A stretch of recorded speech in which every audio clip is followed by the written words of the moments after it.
नमस्ते एन्ड सत श्री अकाल। मेरो च्यानलमा हजुरहरूलाई स्वागत छ। आज म पनीर बटर मसाला बनाउन गइरहेको छु। कम सामग्रीमा कसरी स्वादिलो हुन्छ त्यो बनाउँदैछु। आउनुहोस् सुरु गरौँ।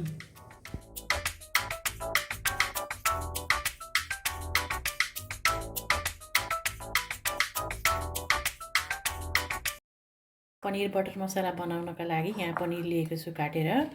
यो पनीर 300 ग्राम छ। अनि 4वटा ठुलो टमाटर काटेर लिएको छु। धनियाँ काटेर लिएको छु। 2टा ठुलो प्याज काटेर लिएको छु।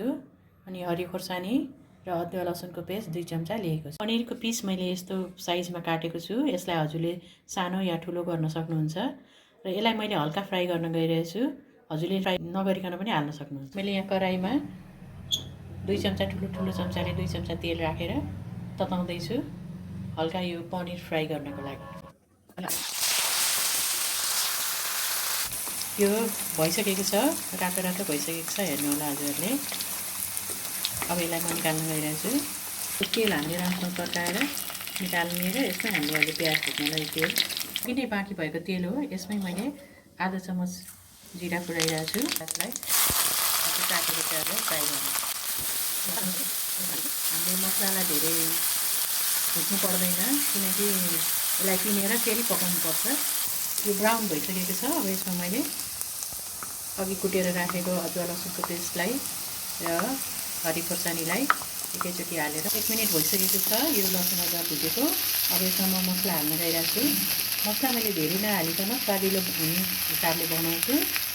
जुन डेली युजमा आउँछ नुन, बेसार, जिरा धनियाँ पाउडर र खोर्सानी।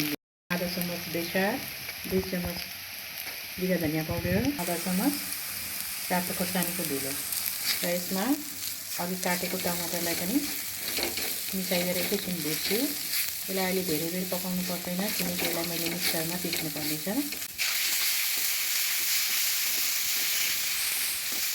यो भयो। अब यसलाई हामी एकछिन सेलाउन राखिदिन्छु।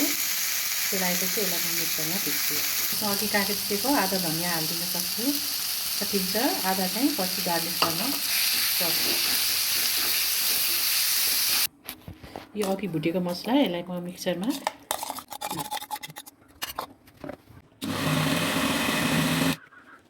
हेर्नुहोस् त मजाले पिसिसकेको छ। अब यसलाई हामीले फेरि अघिकै कराईमा मजाले एकछिन पकाउनुपर्छ। म अलिकति पानी एड गरेर यसलाई हामीले मसला पकाउनुपर्छ। अब यसमा 1.5 चम्चा नुन हामीले हाल्दैछौँ। नुन हजुरले स्वादअनुसार कम र धेरै हाल्नु होला।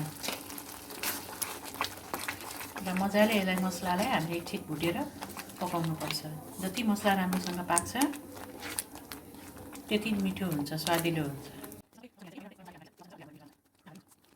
माथिबाट तेल देखिने जेलसम्म हामीले यसलाई भुट्नुपर्छ। अघि मैले धेरै यसलाई राम्रोसँग फ्राई गरेको छैन। यसमा आधा चम्मच गरम मसला पाउडर मिलाइदिनुहोस्, त्यसले स्वाद बढाउँछ।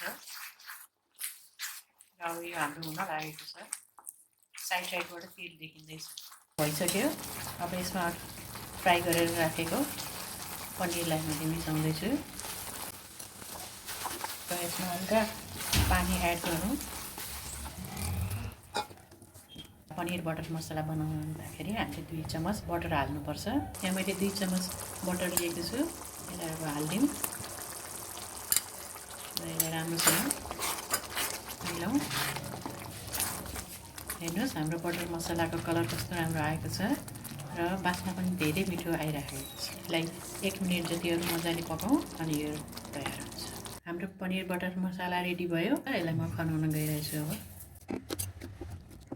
पनीर बटर मसाला खानको लागि रेडी भयो। यो हजुरले रोटीसँग, चामलसँग, राइससँग जेसँग पनि खान सक्नुहुन्छ। यहाँसम्म मेरो भिडियो हेरिदिनु भएकोमा हजुरलाई धेरै धन्यवाद। मेरो च्यानललाई लाइक र सब्स्क्राइब गरिदिनु होला। फेरि पनि नयाँ भिडियो लिएर म आउनेछु। नमस्ते एन्ड सत श्री अकाल।